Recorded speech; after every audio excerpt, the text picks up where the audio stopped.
اب پریشانی کی کوئی بات نہیں ہے، اب خطرہ ٹل گیا ہے، یہ محفوظ جگہ ہے۔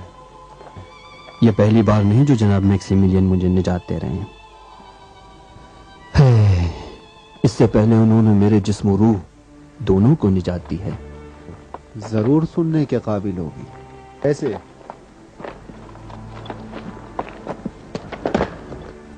میں ایک عام عیسائی مبلغ تھا اور تثلیث کی تبلیغ کرتا تھا۔ ایک دن رومی سپاہیوں نے مجھے تقریر کے دوران گرفتار کر لیا۔ بے شک میری موت حتمی تھی، لیکن جناب میکسیمیلین نے ہوشیاری سے مجھے آزاد کرا لیا، اور یہی آشنائی میرے موحد ہونے کا سبب بن گئی۔ مدتوں ہم لوگوں نے آپس میں مباحثہ کیا۔ میں نے ان سے بہت کچھ سیکھا ہے۔ گیلس تمہارے مالک عظیم شخص ہیں، پھر تو ان کے سلسلے میں بہت کچھ جانتے ہوگے۔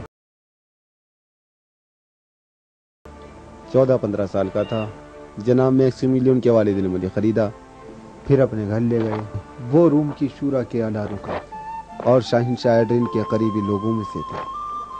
میں نے جناب میکسیمیلین کا لمحہ بلمحہ مشاہدہ کیا۔ وہ بہت تیز فہم تھے۔ ان کے والد نے ان کی تعلیم کے لیے بہترین معلم مقرر کیے تھے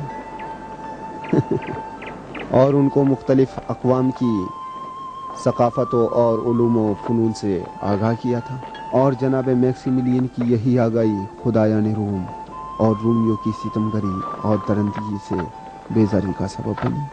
روم سے گریز کرنے کی خاطر انہوں نے دقیانوس کی درخواست پر فلاڈیلفیا جانے پر فوراً رضامندی دے دی۔ گویا ہماری ہدایت کے لیے قدرت نے انہیں فیلاڈیلفیا بھیج دیا۔ آپ کے چہرے سے تھکن کے آثار نمایاں ہو رہے ہیں، آئیے۔ جناب میکسیمیلین یہاں اس لیے آئے تاکہ رومیوں کے جرائم سے دور رہیں، لیکن نہیں جانتے تھے کہ فیلاڈیلفیا کے جرائم بھی روم سے کم نہیں ہیں۔ وہ دقیانوس کے جرائم کو دیکھ کر روم کیوں نہیں لوٹ گئے؟ دقیانوس نے فوراً ہی اپنی بیٹی کی شادی میکسیمیلین سے کر دی تھی تاکہ وہ فیلاڈیلفیا میں رہ جائیں۔ دقیانوس کو نہیں معلوم تھا کہ بنو ہیلن بھی موحد نمسود۔ کیا یہ سچ ہے کہ میکسیمیلین اس سے پہلے کہ خدا واحد پر ایمان لاتے جھوٹے خداؤں اور بتوں سے منہ موڑ چکے تھے، ایک موحد کی طرح؟ ہاں، وہ کبھی ہالینڈ کے خداؤں پر ایمان نہیں رکھتے تھے اور ہمیشہ حقیقت کی تلاش میں رہتے تھے۔ وہ اپنے خالق کو پہچانتے تھے، لیکن اس کی جانب سے کسی کتاب یا ہدایت کی تلاش میں تھے۔ کیا توریت اور انجیل ان کو نہیں ملی تھی؟ کیوں نہیں، سب پڑھ چکے تھے، لیکن ان میں حقیقت نہیں ملتی تھی۔ ہاں، وہ ہمیشہ فیلاڈیلفیا کے قریبی دیہاتوں میں سفر کرتے تھے اور اپنے منصب کی وجہ سے مظلوموں محروموں کو فائدہ پہنچاتے تھے۔ میں نے خود ایک سفر میں مالیات وصول کرنے والوں کی درندگی کا مشاہدہ کیا ہے۔ دقیانوس کی مالیات۔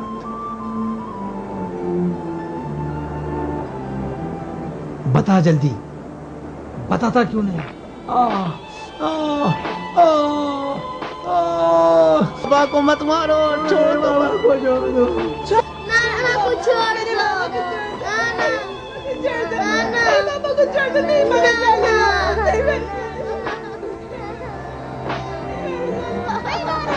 نہیں ہوتے تو میں دے دیتا، جان سے عزیز تو نہیں۔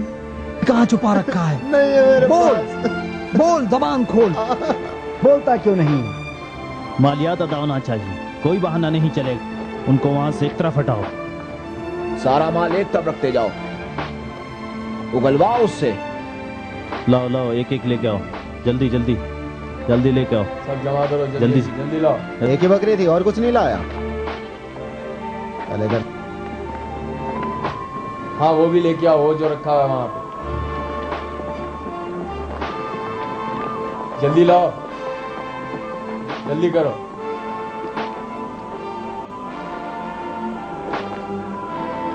مجھے نہ مار. یہاں کیا ہو رہا ہے؟ ہم لوگ یہاں مالیات وصول کرنے آئے ہیں اور یہ شخص مالیات نہیں دینا چاہتا. نہیں دینا چاہتا یا اس کے پاس نہیں ہے؟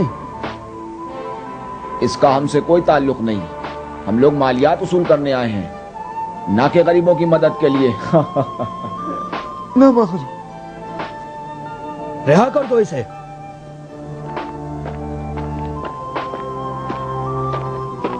اے رک جاؤ. علی جناب آپ کون ہیں؟ ایک چھوٹا افسر اپنے بڑے افسر کی اطاعت کرتا ہے. سوال نہیں، چھوڑ دو اسے.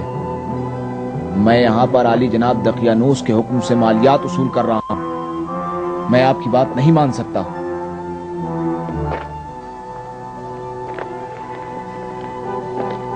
تمہیں شاید سیدھی بات سمجھ میں نہیں آتی. لگتا ہے آپ ناز و نعمت سے پلے ہیں. میرے خیال سے آپ کو دوسری زبان نہیں آتی. یہ لیجئے.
مل گیا نا؟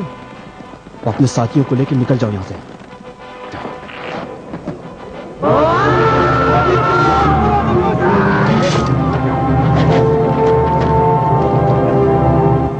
عالی جناب، عالی جناب، عالی جناب، خدا کی پناہ، تمہاری شامت آ گئی ہے. جانتے ہو یہ میکسیملین دقیانوس کے داماد ہیں. سب چھوڑ دو یہاں پہ. جلدی چلو یہاں سے. پکڑو. اے چلو جلدی چلو. بیٹھ جاؤ. ہٹو. چلو راستہ دو. چلو چلو جلدی چلو.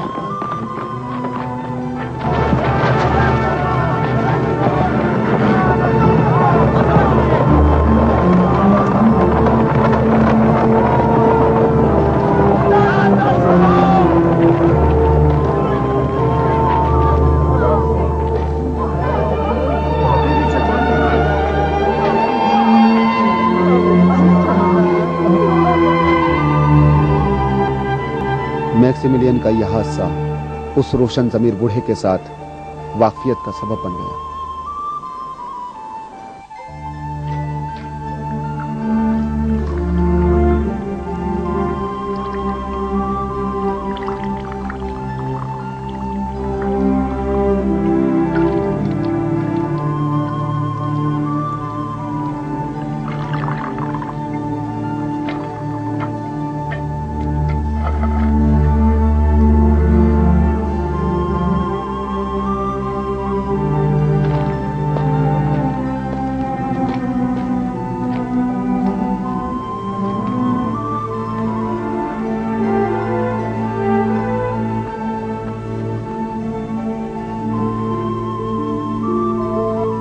جناب میکسیملین سخت بیمار ہو گئے تھے اور بوڑھا آدمی جو اپنے آپ کو اس حادثے کا سبب سمجھتا وہ جناب میکسیملین کو اپنے گھر لے گیا. بہت محنت اور مہارت کے ساتھ جناب میکسیملین کا علاج کیا.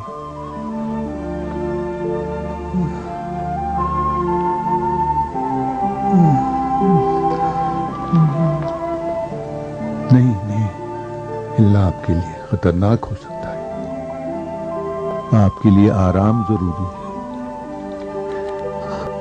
کیلس، جی علی جناب، میری نانی سے ہیلن پریشان ہو رہی ہوگی۔ میں شہر جا کر ان کو بتا دوں گا۔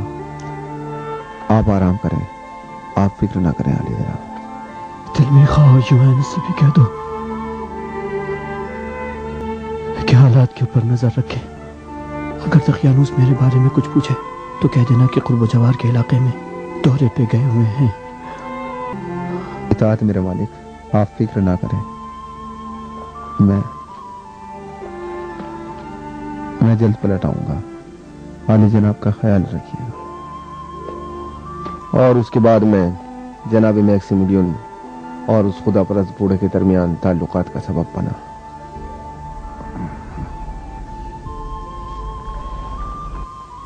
اس زخم کی اچھی طرح پٹی ہوئی ہے۔ معاف کیجیے، میں اس سے زیادہ علی جناب کی مدد نہیں کر سکا۔ بہت اچھا ہے، کہاں سے سیکھا ہے؟ اپنے باپ دادا سے، اگرچہ رومی علم سے اس کا مقابلہ نہیں کیا جا سکتا۔ کس نے تمہاری یہ حالت بنا دی ہے؟ کوئی بات نہیں ہے علی جناب، سینکڑوں سال سے یہ رومیوں کے تازیانے جو انسانیت کو زیب نہیں دیتا ہم پر برس رہے ہیں، اب ہمیں عادت ہو گئی ہے۔ ایک رومی کی حیثیت سے میں آپ سے معافی مانگتا ہوں۔ ہم رومی اپنے آپ کو دنیا کے متمدن ترین انسان سمجھتے ہیں، جبکہ وحشیانہ ترین اعمال انجام دیتے ہیں۔ نہیں، آپ لوگوں اور بقیہ رومیوں میں بہت فرق ہے۔ لیکن ہم لوگ بھی بقیہ رومیوں کی طرح ہیں، کوئی خاص فرق تو نظر نہیں آتا۔ نہیں، ایسا ہرگز نہیں ہے۔ اگر اجازت ہو تو ایک سوال پوچھوں؟ پوچھئے جو پوچھنا۔ علی جناب نے اس رومی افسر کی مدد کے بجائے اس کا مقابلہ کیوں کیا؟ خود مجھے بھی نہیں معلوم، بس اتنا جانتا ہوں کہ ظالموں کے جھنڈ میں نہیں ہونا چاہتا۔ شاید قدرتی طور پر پیدائشی میں ایسے ہی بنا ہوا ہوں۔ لیکن حب دنیا اور اس کی لذتیں بھی ایک باطنی خواہش ہے۔ آپ اس باطنی خواہش کو پوری کرنے کی کوشش کیوں نہیں کرتے؟ کیا آپ کے پاس اپنے نیک و بد اعمال کے لیے کوئی دلیل ہے؟ میں کسی بھی کام کو دلیل کے بغیر انجام نہیں دیتا۔ مجھے یقین ہے کہ اپنے تمام اعمال کی اجرت چاہے اچھے ہوں یا برے ضرور پاؤں گا۔ اگر اس کے خلاف ہو تو میرے لیے زندگی کا کوئی مفہوم نہیں ہے۔ تم اپنی نیکیوں کا صلہ کس سے لوگے؟ آپ کا غلام یا نوکر اپنی اجرت کس سے لیتا ہے؟ اپنے مالک سے؟ اپنے مالک سے، آپ سے، آپ سے، آپ سے۔ میں بھی اپنے مالک سے لوں گا۔ ہر کسی کا ایک مالک ضرور ہے۔ آپ یہ کہنا چاہتے ہیں کہ اپنی اجرت اپنے خدا سے لیں گے؟ میرے خیال میں بھی نیکیوں کے لیے اس سے بہتر جذبہ نہیں ہو سکتا، لیکن میں اتنا ناسمجھ نہیں ہوں کہ اپنے اعمال کی اجرت ان خداؤں سے مانگوں جن کو ہم نے اپنے ہاتھوں سے بنایا۔ مجھے معلوم ہے کہ کوئی خدا ہے، مجھے معلوم ہے کہ کوئی خدا ہے، مجھے یقین ہے، لیکن وہ کیسا ہے نہیں معلوم۔ میرا خدا میرا خالق ہے، لیکن آپ لوگوں کے خدا یعنی رومیوں کے خدا تو انہی کے ہاتھوں سے بنائے ہوئے ہیں۔ نہیں، میں تمہارے خدا پر بھی یقین نہیں کر سکتا، کیونکہ اگر تم یہودی ہو تو اپنے قوم کے خاص خدا کی پرستش کرتے ہو، اور اور تمہاری تورات میں نے پڑھا ہے کہ تم لوگ اپنے پیغمبروں سے برے برے اعمال منسوب کرتے ہو. میں کیسے اس خدا کو مان لوں جو آسمان سے زمین پر آتا ہے, اکھاڑے میں اترتا ہے, اپنے پیغمبر سے کشتی لڑتا ہے اور اس میں ہار بھی جاتا ہے.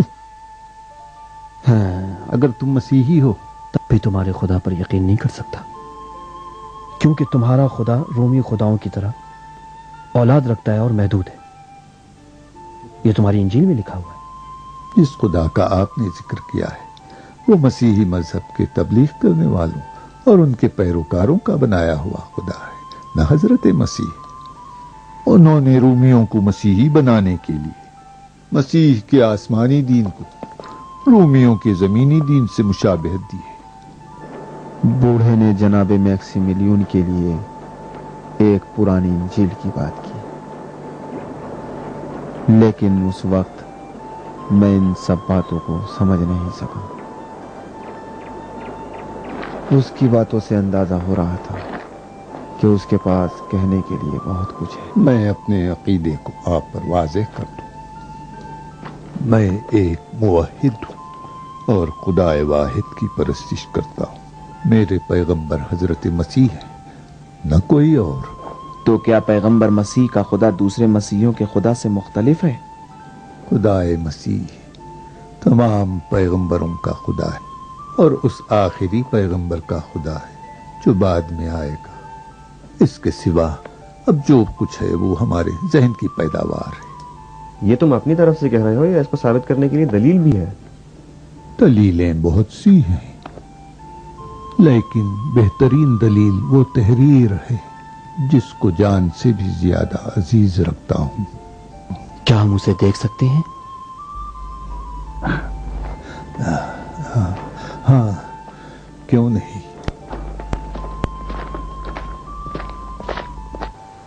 بوڑھے نے بارنواس کی انجیل جناب میکسیمیلین کو دکھائی اور انہوں نے اس کو اس وقت تک بند نہیں کیا جب تک اس کا ایک ایک صفحہ نہ پڑھ ڈالا.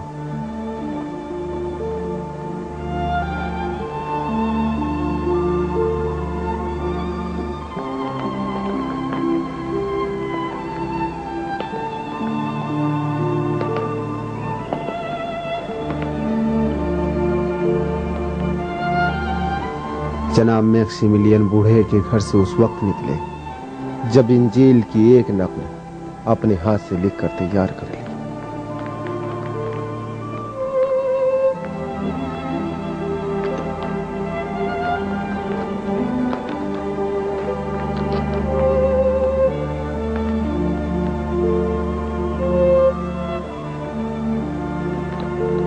وہ حادثہ اور کتاب سبب بنے کہ جناب میکسیمیلین عیسائی بن گئے.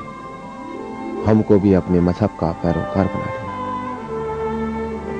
گیلس سچ مچ کے جناب میکسیمیلین خدا کے مقرب بندوں میں سے ہیں.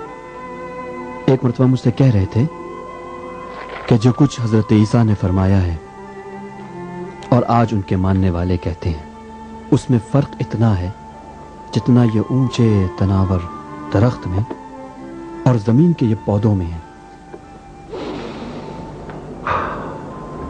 بعض پھول دور سے بھی مہکتے ہیں اور میکسیمیلین ان میں سے ہیں. ہمیں امید ہے کہ رومیوں سے ہمارا رابطہ اٹوٹ ہو. عالی جناب اجازت دیجیے کہ یہودی قوم کے تحائف پیش کریں.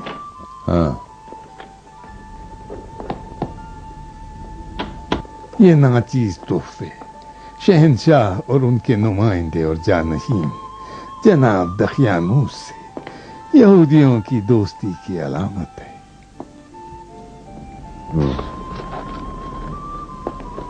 ہم بھی آپ کے قابل قدر تحائف کو دوستی کی علامت سمجھتے ہیں. وہ معاہدہ جو شہنشاہ اور یہودی قوم کے سربراہوں کے درمیان یروشلم میں ہوا تھا ہم پر فرض عائد کرتا ہے کہ جناب کے ساتھ قریبی تعاون کریں اور شہنشاہ کے استقبال کے جشن میں ہم بھی اپنے طور پر شریک ہوں. شہنشاہ کی رعایا سے ہمیں بھی یہی توقع ہے. اور ہاں